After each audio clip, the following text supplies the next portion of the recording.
ti jẹ gbogbo olóró tán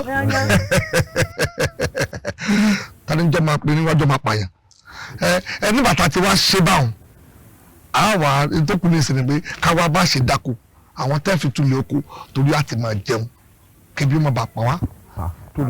túlẹ̀ oko. àwọn tí tẹ́ fi dáko ká tó lè ní àwọn tí a tún fi ṣètùtù lọ́dún tó ń bọ̀. Gbọ́n tá a wí ni a ní ọ̀sẹ́ nìkan kan ní ìlú mọ́ arúgbó obìnrin 3 ló kù ẹjọ́ kí làwọn eléyìí ò fẹ́ ṣe agbára wọn ọ̀kan kankan kò séèyàn máa wá tá a kù ní. òṣòkùn tó ti kú ní ọ̀dà kù. àbí. kábíyèsí mọ̀ ẹ̀yin méjèèjì wọn bá wí wọ́n mọ̀ pọ̀ bẹ́ẹ̀ ní pápá mi ọ̀ràn kankan kábíyèsí o.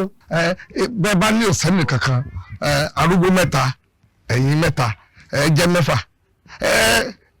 ẹ bọ́ sóko kẹ́ ẹ túlẹ̀ lọ. ẹ padà ọmọ ẹ lọ roko ẹ̀rọ bẹ́ẹ̀ tẹ́lẹ̀ kẹ́ni wọ́n ká lọ jẹ lúrú ni ṣé ẹ̀rọ bẹ́ẹ̀ tẹ́lẹ̀ kẹ́ni wọ́n ká lọ jẹ lúrú ni.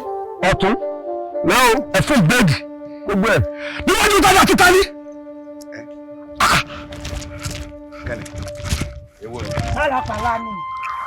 báyọ̀ sọ fún yín ni ó tó dọjọ́ mọ́kànlélógún òní kẹ́ ẹ ti mọ bí ọkọ ṣe di ríro kẹ́ ẹ sì ti gbin nǹkan sínú rẹ̀ kí gbogbo yín wọ́n bá ṣe ẹgbẹ́ sọ̀kọ̀ fún mi. Showing now on Yoruba Television TV.